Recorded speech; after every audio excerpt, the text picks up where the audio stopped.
என் உயிரினும் மேலான ஆத்ம பந்துகளுக்கு எம்பெருமானை பிரார்த்தித்து அவர்களுடைய குருமார்களை பிரார்த்தித்து அவர்களுடைய பெற்றோர்களை பிரார்த்தித்து ஆசீர்வாதம்.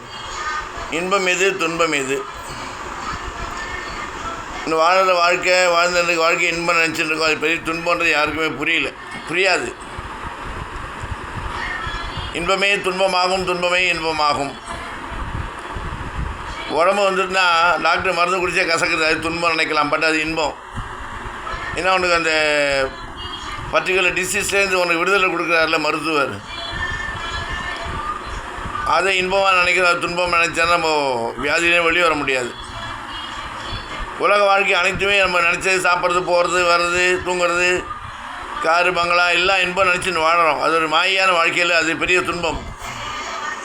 ஏன்னா நம்ம ஒன்றும் கொண்டு போக முடியாது. யார் கூடயும் வர முடியாது.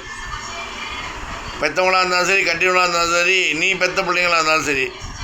அதனால் துன்பத்தை இன்பமாக நினச்சிக்குவோம். ஏன்னா துன்பம்னு சொல்கிறேன்னா துன்பம் இல்லை, அது இன்பம்தான். இறைவனை பார்க்கணும், இறைவனை தேடி போகணும், அவன் நாமத்தை சொல்லணும், உழைக்கணும், உழைச்சி சம்பாதிக்கணும். அப்போ தான் உடல் உறுப்புகள்லாம் நல்லா வேலை செய்யும். கடைசியும் மட்டும் இப்போ 40 வயசு ஆனாலும் முட்டி வலி. என்ன எப்போ பார்த்தாலும் அவன் கம்ப்யூட்டர் முன்னாடியே உட்காந்துருக்கா. வீட்டில் கீழே உட்கார்றது, சப்படாங்கல் போட்டு டேபிள், சேரு, சோஃபா அப்படியே போகிறது. சாப்பிட்றது டைனிங் டேபிளில். பூமியில் உட்காந்து சாப்பிடணும்னு சொல்ல காரணமே இந்த பூமியோட ஈர்ப்பு சக்தி கிடைக்கும். அதுக்கேற்ற மாதிரி சாப்பாடை டீஸ்பூனில் சாப்பிடக்கூடாது. கையால் பிசைஞ்சு கையால் சாப்பிட்டு அதில் இருக்கக்கூடிய அந்த பவர் சாப்பாட்டோடு கலந்து போகும்.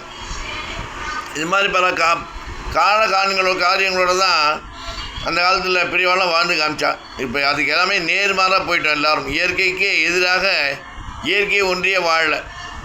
அதனால் இன்பத்தை இன்பமாக நினச்சிக்கோங்க, துன்பத்தையும் இன்பமாக நினச்சிக்கோங்க. ஏன்னா வாழ்ந்த வாழ்க்கை, வரக்கூடிய வாழ்க்கை எல்லாமே துன்பம்தான். இப்போ இருக்க காலகட்டத்தில் எந்த நேரத்தில் எது நடக்கும் தெரியாமல் இன்றைக்கி எல்லாம் பயந்து வாழ்ந்துருக்கோம். நோயாலும் சரி, பணத்தாலும் சரி, அவருடைய போக்கு புரிஞ்சிக்க முடியாமல் வாழணும். இது மாதிரி துன்பமே நமக்கு வாழ்க்கையாக போகிறது. அந்த துன்பத்திலேருந்து விடுபட்டு வாழணும்னா இன்பத்திற்கு அதிர்வான இன்பத்தை கொடுக்கக்கூடியதான பரம்பொருளான ஸ்ரீமன் நாராயணன். அது துன்பம் நினைக்கிறோம். யார் கோவிலுக்கு போகிறது, யார் சேவிக்கிறது, யார் வழக்கேற்றுறது. வீட்டில் வழக்கேற்றது பெரிய சோம்பேறித்தனம் போயிடுது. கேட்டால் செவ்வாய் வெள்ளி தான் வழக்கேற்றலான்றான். அது 2 நாள் ஒன்று சாப்பிட போகிறாதா? ஏன் எல்லா நாளும் சாப்பிட்றோம்? 3 நாள் 4 நாள் ஒரு நாளைக்கு. அவளுடைய பர்சனல் லைஃப்பை நான் சொல்லவில்ல. இறை நம்ம படைச்சி நம்மளுக்கு இந்த உறுப்புகளை கொடுத்து நம்மளை வாழ வச்சு நம்மளை வாழ்விக்கிறோம் பாருங்க. அது நன்றி விசுவாசத்துக்கு நாம் அவனுக்கு கடமைப்பட்டிருக்கோம். அவனை நினைக்கிறதுக்கு, பார்க்குறதுக்கு, போகிறதுக்கு, வர்றதுக்கு, சொல்கிறதுக்கு, அவனை தேடி போகிறதுக்கு. அது துன்பமாக இருந்தாலும் இன்பமாக எடுத்துக்கணும். இன்பம் நினைக்கிறோம், அது துன்பத்தை போய் முடியுது. ஏன்னா தேவையில்லாதவங்களுக்கு செய்கிறோம், தேவையில்லாத பின்னாடி போகிறோம், தேவையில்லாத நடக்குது, தேவையில்லாத சாப்பிட்றோம். இதனால் சரீர பாதிப்பு ஏற்படுது, மன அமைதி போகிறது, உறவுகளில் முறிவு ஏற்படுது. நீ நோய்வாய்ப்பட்டு இருக்குது, நீ கொடுத்தவா, உங்கள்கிட்ட சாப்பிட்டவா, உன்னால் வழக்கப்பட்டவா யாராவது நன்றி விசுவாசத்தோடு இருப்பாளா? இல்லை.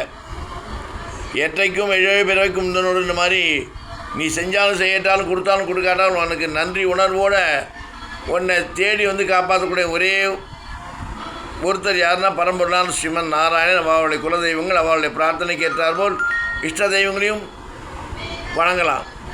அதனால் இன்பத்தை இன்பமாக நினைக்காமல் துன்பமாக நினச்சி இன்பத்தை நம்ம தேடி போகணும். அந்த இன்பமே யாருன்னா பரம்பொருளான ஸ்ரீமன் நாராயணன். இன்பம் அவன் கொடுக்கக்கூடிய இன்பம் என்றைக்கும் நிலைத்து நிற்கும். நம்ம இந்த பூமியில் இருக்க மாட்டோம். அதை புரிஞ்சு செயலாற்ற கொண்டு வேண்டும். புரிஞ்சு செயலாற்றணும். ஏன்னா எதுவும் நித்தியம் இல்லை, யாரும் நித்தியம் இல்லை. இன்றைக்கி சாப்பிட்டெல்லாம் ஆகா நல்லா இருக்குன்னா தொண்டை கீழே போனால் சாக்கடை தான். அந்த நேரத்தில் அந்த சனத்துக்கு கொடுக்கக்கூடிய இன்பம் அதனால் ஏற்படக்கூடிய வியாதி. ஸ்வீட் அதிகம் சாப்பிட்டா சுகர்னா. இப்போ இருக்கக்கூடிய இனிப்புகள் பொதுவாக எல்லா இதுலேயுமே எவ்வளோ கலப்படம் இருக்குதுன்னு யாருக்கும் தெரியாது. சாக்லேட்லேருந்து, ஐஸ்கிரீம்லேருந்து, பிஸ்கெட்லேருந்து எல்லாமே நிறைய மாற்றங்கள். அதுவும் இப்போ பராகுறை கெமிக்கல்னு அதை போட்டு பழங்கள்லேருந்து இன்றைக்கி எதுவுமே நேச்சுரலாக இல்லை. இதெல்லாம் இன்பம் நினைக்கிறோம், ஆஹா நல்லா இருக்குன்னு. அது துன்பத்தில் கொண்டு போய் முடிக்கிறது, வியாதி வந்து படுக்குது. எப்போதும் 40 வயசு மட்டும் ஒன்றும் தெரியாது, ரத்த ஓட்டம் நல்லா இருக்கும். அதுக்கப்புறம் தான் ஒன்று ஆரம்பிக்கும்.